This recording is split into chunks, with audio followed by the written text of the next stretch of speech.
Hey everyone, this is the last video, the final one for today, part 3 for Friday, March 14th, 2014. I'm Darko. My website, if you are new, is ggnonline.net. It used to be .com until it was taken down.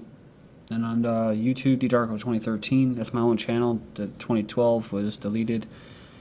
And I'm not really sure how long this channel, DDarko 2013, will last. To be honest with you, I have a feeling they're just going to delete this thing too, so, I guess we'll just try to enjoy it while it lasts. But I'll try to create I will create a 2014 channel, DDarko 2014. I'll let you know next week about it once it's up and running. And it might be good to subscribe to them because the DDarko 2012, I had 5,000, and this one, I think I had like maybe 1,000. So a lot of people never really moved over to the DDarko 2013. And it'll probably happen again, which is why they delete channels. It's a good way to kill momentum and kill a person's audience. So, but I appreciate you watching them so far. All right, we're going to get into something different here.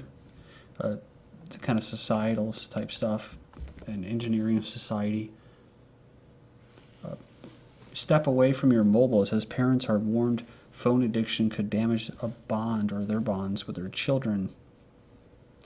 So they study these families in a restaurant eating, and 1 in 3 parents use their phones continuously during the meals. 3/4 of the adults use their phone at least once. More than 15% use their phones towards the end of the meal. Oh yeah, especially when you get done eating and stuff, you talk, people just heads down and phone. The majority of children became restless and acted up to seek attention because they're not getting it. And then, of course, when they get old enough, they'll get a phone themselves. And that has all kinds of issues that we've covered here. Previous research found a lack of eye contact and interaction with children can reduce the bond with that child. So I don't think you need scientists to tell you this. This is something that you can observe, right? On your own, you can see that it's happening. Younger people that are on Facebook, they're saying that Facebook's making them more nastier and more cold. I'm not sure if that's necessarily true, but another thing was, as far as Facebook, one person had their cell phone taken away, and they actually they tried to kill their parents, kill their mom or whatever, they took it away. So, on that note, from, November of last year, a Mississippi woman offers to sell baby to Craigslist contacts. So talking about breaking the bonds. She peddled her 4-month-old son to a woman who answered for an ad for baby clothes. Basically said, if you want him, you can have him for 5,000 clams.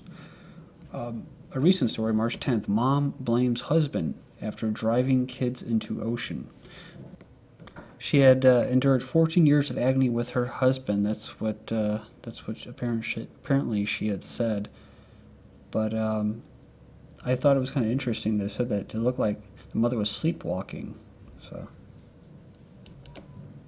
mom calls 911 about drowning kids and realizes they're hers. So, pretty crazy. The mom made a frantic 911 call last week to report 2 kids drowning in the pool at her apartment complex where she works, only to realize that after help arrived, they were her own kids. So now the little girl died, and yeah, so. So this is all about liability. They didn't have a lifeguard, but apparently the kids escaped from their caretaker when the woman went to the bathroom, so, and drowned. So it's not clear how much time passed before the caretaker realized the children had escaped from her apartment. So maybe the moral lesson of the lesson is it'd be nice if the mother was with her children to begin with, and it wouldn't happen. But since she thought they weren't her kids, I guess she just let them drown, or maybe she couldn't swim. Maybe the kids shouldn't have been swimming to begin with. Either way, a judge says or rules that a mom can ban a dad from delivery room. So, the hospitals we talked about in the last video, the woman was doing a fast, a 15-day fast, and I don't know if she was doing it in the hospital, she just happened to be there. But she got faint and woozy and stuff, which happens. And when she came out of it, she was, saying Bible quotes or whatever and praying, and basically said she was psychotic and bipolar. And it's like, why would you even go and carry out a spiritual experience at a hospital. Those places are not the place you want to be. Most people get the creeps by hospitals like dentists. They want to get you in there, they want to get you in the ER, and they want to rack up the bill as much as they possibly can. Also with the babies, with new infants, they want to separate that. Child from the mother as soon as they can. Because to me personally, I think it traumatizes the young person, the child, the newborn, and they're always trying to take it away from the mother. That's one of the first things that they do.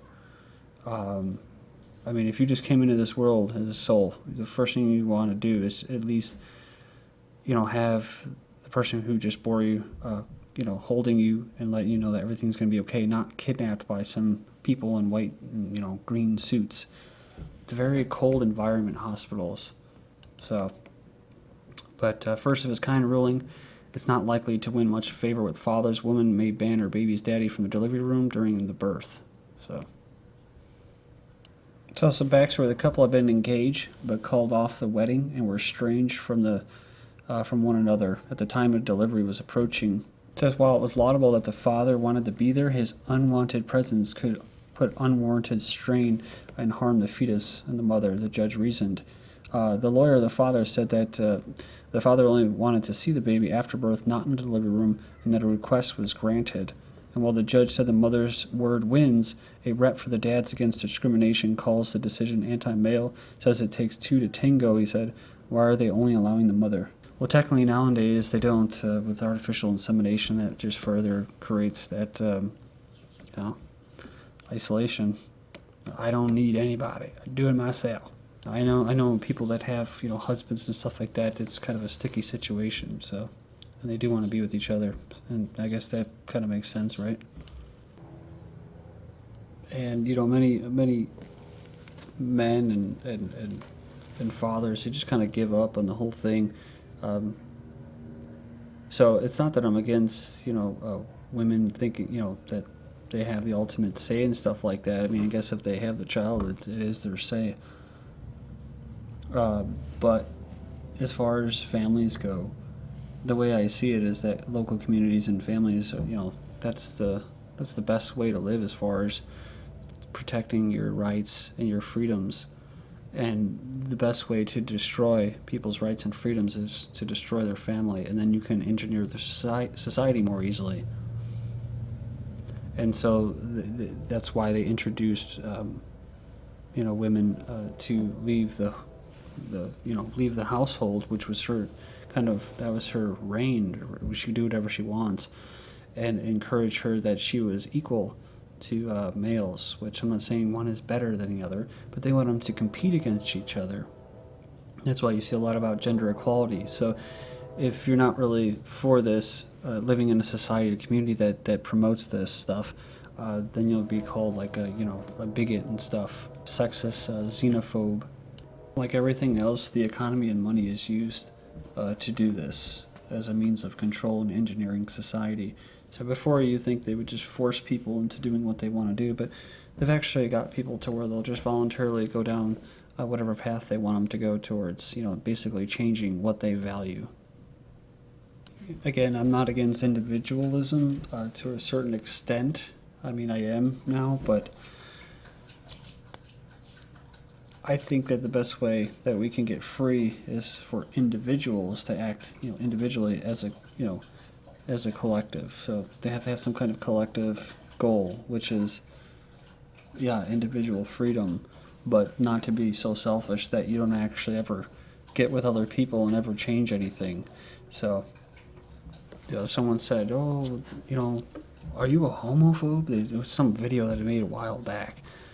Are you homophobic? And I'm like, no, I don't, I don't hate gay people. I just think that they're being used, pushed to the front of the line as far as, with all these issues going on, and somehow they're being, they're the only ones that are going to have their issues. Their individual freedoms, right, are the only things that are, being addressed. And that just goes to show you that they're being used for an agenda.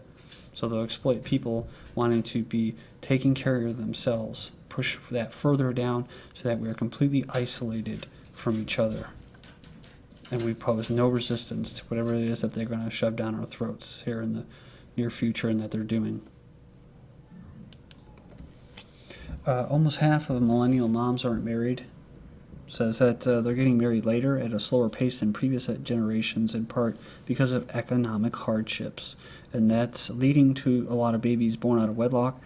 47% of the millennial women who had babies in 2012 weren't married, so compared with 35% of mothers from Generation X when they were at that age, according to a new Pew study. A full half of millennials identify as politically independent, and just 31% believe there's a big difference between Democrats and Republicans. Again, not necessarily wrong, right? Yet they're distinctly liberal on many issues, and 60% voted for Obama in 2012. It's the only generation which conservatives don't significantly outnumber liberals. It says millennials are more racially diverse than any previous generation. 43% are not white. Expect that trend to continue in future generations. About half of babies born today are not white. Only 58% say they're absolutely certain God exists, and 29% are not affiliated with any religion. So, despite their hardships of poverty and unemployment and stuff like that, they said that they're more optimistic than other generations, with 49% saying the country's best days are ahead. Something that will probably offend a decent amount of people, this GGN has been kind of more mainstream, I think, from where my views were going. Towards, last year, you could probably tell when I talk about stuff where, I don't hate other races, and I don't think that I'm better than anybody else, and I can't answer for problems of the black community or the Hispanic community or the Asian community. You just have to try to localize it to be able to answer the problems better. But that's the point I was trying to get at. Millennials are more racially diverse. Well, I respect differences. That's the thing about being diversity, is it means that there's differences. Well, they're more racially diverse. That's nice, but what they're not saying is that there's actually just like a fifth race or something like that that's being created here. And it's not just here, it's in Europe. It seems to be only in Europe and the United States and Canada, mostly traditionally white European countries. So you can't really talk about this. You can't really say anything. You can't unite on it because it's not politically correct, and it's considered to be hate speech. In this push towards a global community, there can't be any diversity. There's just one mind, there's one body, and that's it. And something that's in the way are differences. An example here, because I was all afraid to talk about this before, but I don't really care. I have a site called raceforsurvival.com. You can check it out, that I've been working on the side, about millennials. I've read reports about how they're really good workers. You see that on Yahoo, they're the best generation of workers, because they're highly exploitable. They're highly exploitable. That's basically what I'm getting at. They have nothing to unite on. The thing is in Europe, you see that unions and people are able to organize better to make their lives better as far as working people, and they're able to do that because they identify as being, German or whatever. But here in America, what do you identify as being? Just an independent individual with your individual freedoms. I don't care about anything else as long as I get mine. It's not always the case as far as being effective, right? In China, they're all Chinese, but, they got it pretty bad as far as labor conditions, but they have a highly consolidated government as well. So ultimately, you want to dissolve the state or the government, and you want people to be able to congregate freely and set up their own societies from the grassroots. In Venezuela, South America, they rally together for water rights. In Afghanistan, they just can't touch that place really and take out their mineral rights, so they're trying. But they get a hell of a resistance from people like that in Africa too. A lot of these issues, human rights issues, racism, sexism, homophobism, they're being pushed for individual freedom, actually to disunite us, to put us against each other. So you say, why Darko? Why don't we just all get together and forget all this stuff, let's unite. Because you become that which you are fighting or resisting, globalism. Kind of crazy. In the pursuit of individual freedom, we're going to become globally enslaved. You empower women by enslaving them, right? Gender rights become no gender. And racial equality becomes no race, except for the human race. Now you're a humanist, then you're a nihilist, then you're a globalist.